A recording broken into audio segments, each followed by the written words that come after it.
अस्सलाम वालेकुम everyone, this is doctor Sahar Chawla right at your service. और हम बात करने लगे हैं कि जो आपके पास दिल की बीमारी है, जो हार्ट एलिमेंट्स हैं, कार्डियोलॉजिकल आपके पास इश्यूज़ हैं, बहुत टाइप के हैं। और किसी डॉक्टर की तरफ से शायद ही मैंने तो कभी नहीं सुना, अनफॉर्चुनेटली किसी कार्डियोलॉजिस्ट की तरफ से एम्फसाइज़ नहीं किया जाता, पेशेंट्स को एजुकेट नहीं किया जाता, जो बेसिकली डॉक्टर्स होते हैं। हमारा फ़र्ज़ है कि हम उनको बताएँ कि डाइट किस तरह से आपको दिल का मरीज़ बनने से बचा सकती है, और अगर आप दिल के मरीज़ बन गए और आपको किस तरह की दिल की बीमारी है, तो आपको कौन से न्यूट्रिएंट्स बचा सकते हैं। और आप उसको ट्रीट ही नहीं कर सकते जब तक आप सिर्फ़ हम दवाइयाँ लिख के बस दे दी जाती हैं, जब तक आप उसके रूट कॉज़ पे ना पहुँचे कि अगर वो किसी न्यूट्रिएंट की डेफ़िशिएंसी से है, तो वो न्यूट्रिएंट की डेफ़िशिएंसी क्यों हुई है, उसको कैसे ट्रीट करना है, रूट कॉज़ पे पहुँचेंगे तो बीमारी का इलाज होगा। वरना आप सिर्फ़ अलामात और सिम्पटम्स का इलाज करते रहेंगे, बीमारियों का इलाज कभी भी नहीं होने वाला। फॉर एग्जाम्पल अगर हम बात कर लें एरिथमियास की, जो हार्ट की एबनॉर्मल रिदम होती है, आपके पास दिल में एक न्यूरोलॉजिकल सिस्टम है, एक पेस मेकर है जो आपके दिल की रिदम मेंटेन करता है। एरिथमिया से मुराद है हार्ट की बीट मिस हो जाना, एबनॉर्मल बीट होना, कुछ चीज़ आउट ऑफ रिदम होना। अब हार्ट की रिदम आपके पास कौन से न्यूट्रिएंट्स कंट्रोल कर रहे हैं? हार्ट की रिदम आपके पास B1 विटामिन कंट्रोल कर रहा है। क्या कभी किसी ने इस बारे में बात की है? क्यों? क्योंकि आपका जो ऑटोनॉमिक नर्वस सिस्टम है वो ऑटोमेटेड है आपकी हार्ट बीट को कंट्रोल करने के लिए। B1 vitamin autonomic nervous system को चाहिए रिदम्स कंट्रोल करने के लिए।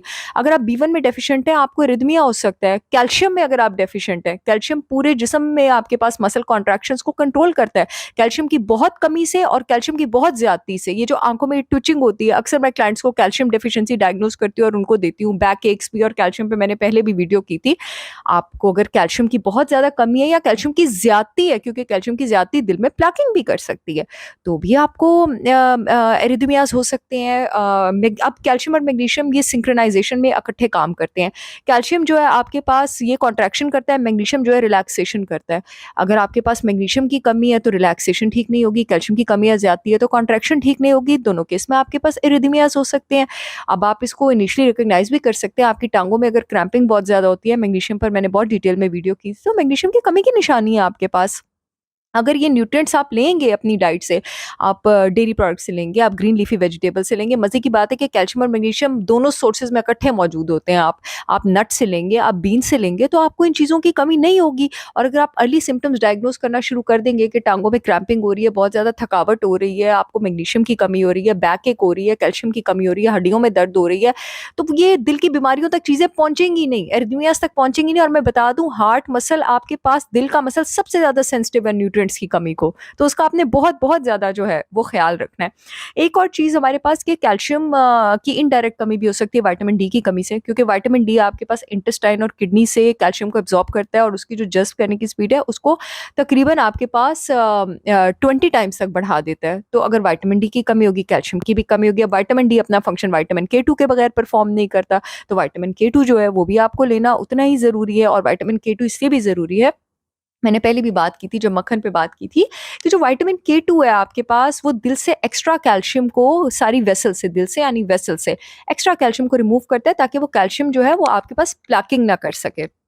इसके अलावा आपके पास जो इलेक्ट्रोलाइट्स आ जाते हैं, आपके पास सोडियम आ जाता है, आपके पास पोटेशियम आ जाता है। अब जो लोग बहुत ज़्यादा कार्ब कंटेनिंग फूड्स खाते हैं, बहुत ज़्यादा जंक फूड वगैरह खाते हैं, उनके जिस्म में बिकॉज़ शुगर में एबिलिटी होती है कि वो अपने साइज़ से कई गुना ज़्यादा, 10 टाइम ज़्यादा पानी रोक के रख सकता है। जिस्म में पानी रुकना शुरू हो जाता है, जिस्म में सोडियम रिटेंशन शुरू हो जाती है। अब सोडियम और पोटेशियम को बैलेंस में होने की ज़रूरत है। सोडियम ज़्यादा होगा, पोटेशियम कम होगा। पोटेशियम कम होगा तो आपका दिल रिलैक्स नहीं कर पाएगा। यहाँ पे भी आपको एरिथमियाज़ का, आपको पेसमेकर्स का प्रॉब्लम हो सकता है। अगर हम अपनी इलेक्ट्रोलाइट की कमियाँ पूरी नहीं करेंगे, हमें ये नहीं पता होगा कि पोटेशियम ग्रीन लीफी वेजिटेबल्स से हमने लेना है। पोटेशियम और मैग्नीशियम भी लकीली एक ही फूड्स में मौजूद होते हैं। या फिर आप पोटेशियम सिट्रेट, उसके सैशेस भी ले सकते हैं, क्योंकि पोटेशियम आपको डेली 4700 मिलीग्राम चाहिए होता है, जो कि खाली वेजिटेबल से लेना बहुत मुश्किल है। 7 कप ऑफ वेजिटेबल्स आपको उसके लिए चाहिए। तो आपको आगे जाके जो है दिल के प्रॉब्लम्स, ये सारी चीज़ें नहीं होंगी। एक और चीज़, जो लोग प्री डायबिटिक हैं, जो लोग इंसुलिन रेजिस्टेंट हैं, वो डेफिनिटली प्रोन है दिल की प्लैकिंग को, यानी दिल में क्लॉट्स बनने को।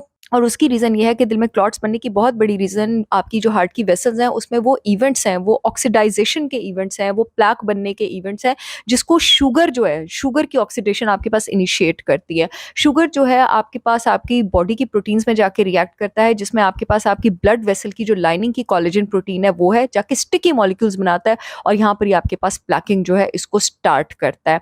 विटामिन सी और विटामिन ई बड़े ज़बरदस्त एंटीऑक्सीडेंट्स हैं जो इस प्लैकिंग से प्रिवेंट कर सकते हैं, लेकिन जो लोग प्री डायबिटिक है, इंसुलिन रेजिस्टेंट है और शुगर ज़्यादा लेते हैं, उनके जिस्म से विटामिन सी और बी1 फ्लश आउट होना शुरू हो जाता है और वो उनके दिल को प्रोटेक्ट नहीं कर सकता, यानी अब उनको डबल नुकसान हो रहा है। एक तो शुगर की वजह से प्लैक ज़्यादा बन रहा है और उससे प्रोटेक्ट करने वाले न्यूट्रिएंट्स भी निकल रहे हैं। तो अगर आप इन लोगों की कैटेगरी में आते हैं, फ़ौरन इंटरमिटेंट फास्टिंग स्टार्ट कर दें और अपनी डाइट विटामिन सी से रिच और विटामिन ई से रिच स्टार्ट कर दें। विटामिन ई जो है वो आपके दिल को क्रैम्पिंग भी नहीं होने देता और दिल की ऑक्सीजन सप्लाई को भी इम्प्रूव करता है, और विटामिन ई आपके पास नेचुरल ब्लड थिनर भी है। इससे जो लोग ब्लड थिनर्स पे होते हैं उनको मैं विटामिन ई सप्लीमेंट्स नहीं देती, तो ये आपके दिल में जो है क्लॉट्स वगैरह नहीं बनने देता है। अदर देन दैट, जिन लोगों को टाँगों में बहुत ज़्यादा दर्द रहता है, टाँगों में बहुत ज़्यादा स्वेलिंग है, जिन लोगों को बहुत ज़्यादा फटीग रहती है, ब्लड प्रेशर एकदम ऊपर-नीचे चल जाता है, पल्स एकदम ऊपर चल जाती है, रंग बहुत पेल है, हो सकता है आपको बॉडी में, ब्लड में, आपके दिल में क्लॉट्स बन रहे हों। अपनी डाइट में आप दालचीनी इंक्लूड करें, लहसुन इंक्लूड करें, अदरक इंक्लूड करें, हल्दी इंक्लूड करें, विटामिन ई रिच फूड्स यानी नट्स, सीड्स, ग्रेन्स, ये सब इंक्लूड करें। ये नेचुरल ब्लड थिनर्स हैं, आपके दिल में क्लॉट नहीं बनने देते हैं। ये मैंने आज थोड़ा-सा ग्लिम्स बताया न्यूट्रिएंट्स का, हार्ट के न्यूट्रिएंट्स पर फिर बात करेंगे। तो ये सारे न्यूट्रिएंट्स लीजिए, अपने आप को दिल की बीमारियों से बचाइए। अगर दिल के मरीज़ हैं, इंसुलिन रेजिस्टेंट हैं, प्री डायबिटिक हैं, बहुत कार्ब लेते हैं, इंटरमिटेंट फास्टिंग करें, रूट कॉज़ पे जाएँ, ये सारे न्यूट्रिएंट्स अपनी लाइफ में इंक्लूड करें और किसी दवाइयों की आपको ज़रूरत नहीं है। अल्लाह हाफ़िज़।